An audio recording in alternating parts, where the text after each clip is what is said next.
This story begins in 1993, where inside a hospital a doctor is standing in front of a camera talking about a patient named Gabriel. The doctor starts saying that my patient has been acting very strange lately, because his growth shows no signs of stopping. Along with that, his body has already accumulated a lot of powers, meaning a large amount of energy has entered his body. In the middle of the recording, the doctor's colleague suddenly becomes anxious, and he starts banging on the door furiously. Hearing this, the doctor immediately runs towards his room. It is shown that the hospital is in complete chaos. The nurses, doctors, and the staff working there.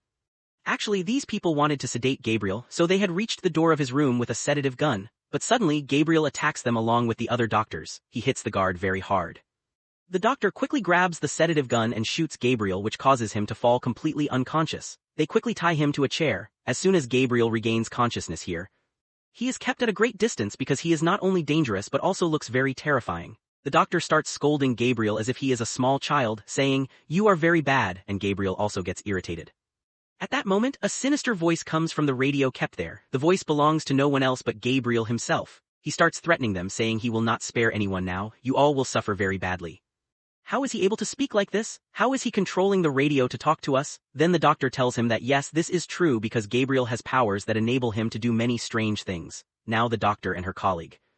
And now the doctor says that the time has come because it is now time to completely eliminate this trouble from the root. From here, the entire scene changes, showing us a couple where the wife's name is Madison.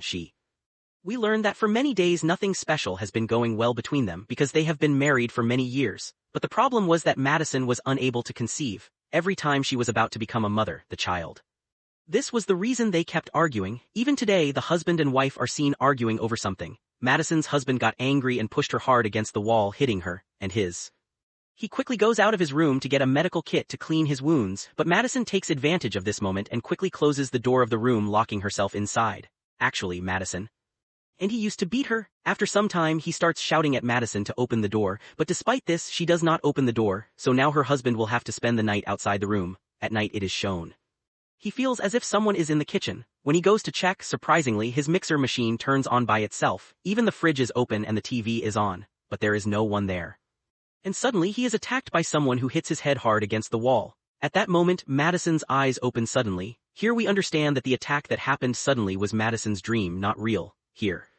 So she quickly opens the room door and comes out to see her husband, but what she sees with her own eyes drives her crazy because her husband's dead body is lying there in a very bad condition.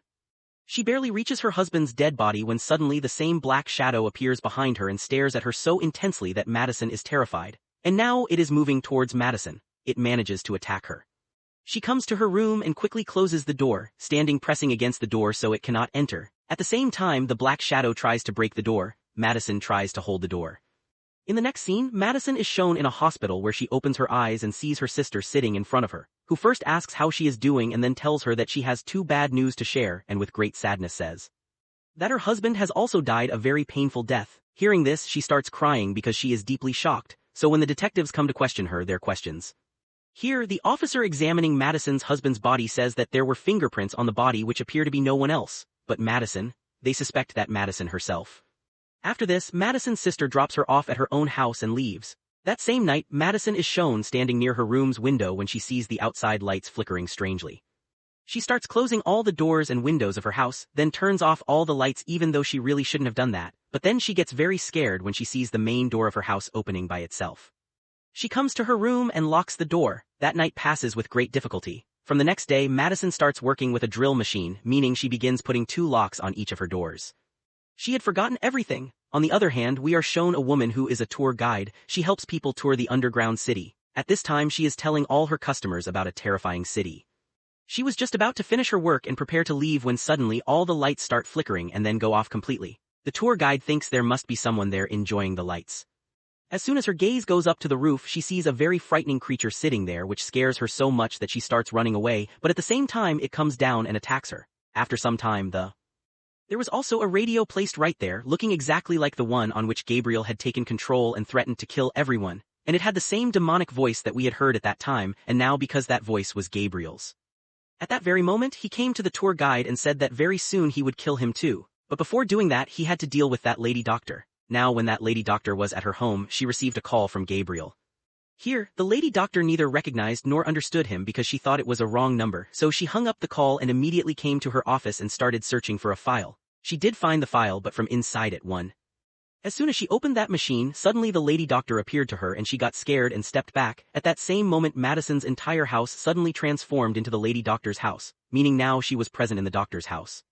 Suddenly he grabbed Madison's hair and forcefully threw both Madison and himself around inside the house.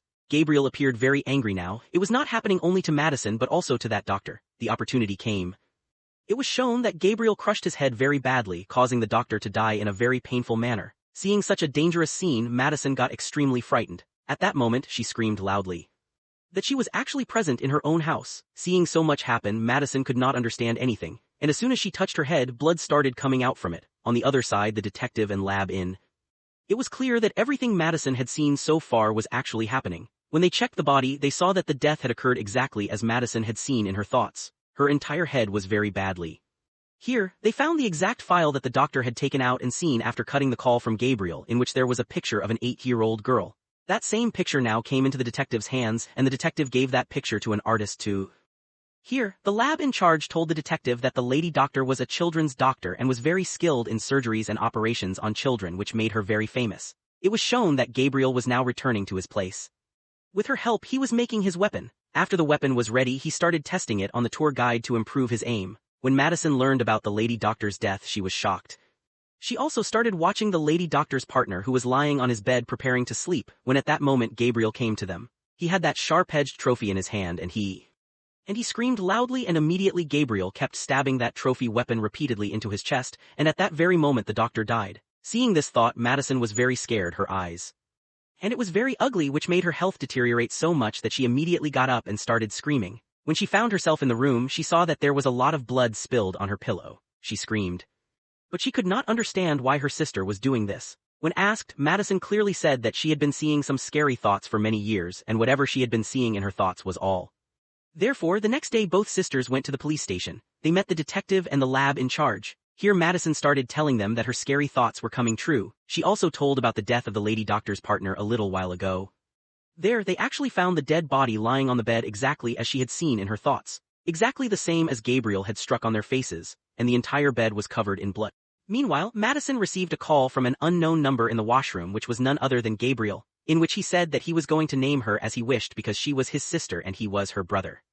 Hearing this, Madison got very scared. She immediately took her sister and left the police station. After she left, the detective started examining the file sent by the artist who had altered the picture of that girl. Actually, it belonged to Madison. At night, the detective started reading this file again, where he found out that Madison's stepmother had admitted her to the hospital with the lady doctor for treatment. But now this lady doctor was the only person who could reveal the whole truth about this. With this thought, the detective immediately left for that doctor's house to meet him. Madison and her stepsister reached their mother, where their mother told. At that very moment, Madison started having visions in which she saw the third doctor and the last surviving Dr. Gabriel. Actually, this time Gabriel had come to kill the third doctor, who was sitting comfortably here in the bat lab. He started attacking him rapidly several times, but each time he managed to escape. Then the detective attacked him, threw him away and started firing at him, but Gabriel somehow escaped from there. Despite this, the next day it was shown that the detective and lab in charge had brought a brain doctor with them to do therapy and explore Madison's old memories, the very memories she had forgotten in childhood. During therapy, Here, everyone started telling their childhood story that one day they received a call from Gabriel who told them to close their eyes at that moment. On the table in front of them was a cake which they were supposed to cut with a big knife and. Actually, Gabriel was saying that she should cut her mother's belly right at that moment so that the baby inside her mother's belly would die before coming out. Then her mother woke up, and when they saw her in that condition, she started screaming. And in the present time, when Madison was telling all this to everyone, she was screaming at the same time. Then the tour guide was shown who Gabriel had caught and tied up. Somehow, he managed to escape from captivity and flee from there. And she fell straight down and reached the place where Madison and the others were sitting. This clearly showed that Gabriel had imprisoned the tour guide on the floor above Madison and tied him up. After a short while here, who had been living two lives since childhood because one was Madison herself and the other was her imaginary world, Gabriel's. But here the detective did not believe such things at all because he had never. Well, after the arrest, the detective and lab in charge Madison start interrogating, where she reveals that Gabriel is extremely dangerous. Madison began shouting loudly, causing all the bulbs in the room to break. Because of this, Madison was locked in a cell. Meanwhile, Madison also gets the hospital address from her stepsister, where B. But her sister knew that something there would definitely help in the future. That's why she immediately set out for the hospital. Upon arriving, she began checking everything there, where she found a C. She took it home, and upon checking those recordings it was discovered that Madison's real mom was none other than the same tour guide we were talking about, the one Gabriel had imprisoned and who was injured from a fall downstairs and taken to the hospital. In that recording, the lady doctor began explaining that when Madison was in her mother's womb, it was observed that she had a twin brother, but there was a problem because that twin brother was V. At that time they tried to separate the two through surgery, which Madison survived safely and was completely fine, but on the other hand her brother was not normal. He became some strange creature W. And was partially connected to her. Since both shared the same brain and spinal cord, they could not completely remove Gabriel from Madison, meaning they only managed to remove as much as they could W. And left the rest inside. They operated on the brain to shut it down because his life was at risk, so half his brain remained inside Madison. The doctor explained that Gabriel was a very D. That I will not spare anyone, I will kill you all. Then one day Gabriel controlled Madison and wreaked havoc in that hospital, which is the same time we saw at the beginning of the story, and when the doctor was in this trouble. Everything was actually being done by Gabriel's brain because both brains were working in the same way. It was found that the day Madison's husband hit her against the wall and caused a head injury. After watching all these recordings, her sister went out to tell the detective everything to reveal the whole truth. Meanwhile, Madison was shown locked in jail where the other girls took advantage of her weakness.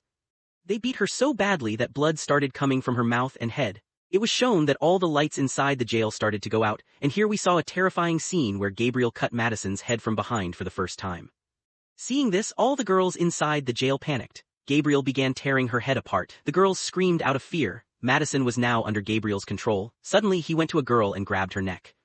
It was shown that Madison broke someone's hand like a stick, stabbed her hand into another girl's stomach and pierced through. She slammed one girl down and crushed her head with her foot. At the same time she broke a girl's neck.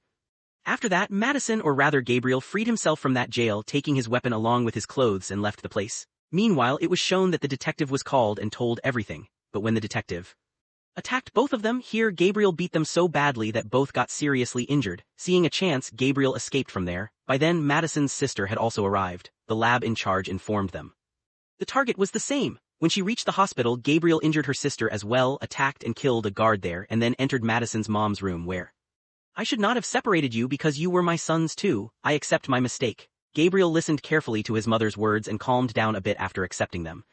That's why he forcefully stabbed his weapon at the detective, which went straight into the detective's chest, killing him instantly. Madison watched all this from the other side but was helpless. So much had happened when Madison's sister raised a gun, pointed it at Gabriel and told him to leave immediately. Hearing that about her sister's body, Gabriel got angry and said, "No, she's not your sister." Saying this, in great pain, Madison's sister called out to her for help. Actually, Madison was provoking her against Gabriel so they could control him. She said Gabriel is the very person because of whom you will never become a mother. Hearing this, Madison's blood boiled and she started trying to control Gabriel. Before she could do anything, Gabriel suddenly shot Madison's sister in the head and then strangled Madison's mom.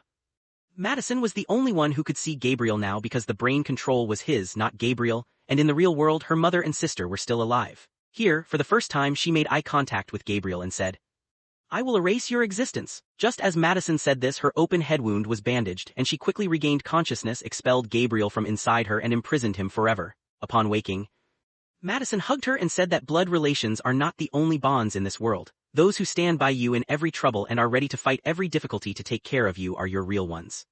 Reason smiled and said, "You are my dearest sister and will always remain my sister. Our blood may not be the same, but I will always love you." Hearing all this, the two sisters hugged and cried. Their mother was very happy to see them because she knew well that Madison had imprisoned Gabriel forever and was now free herself. And with this happy ending, the whole story ends here.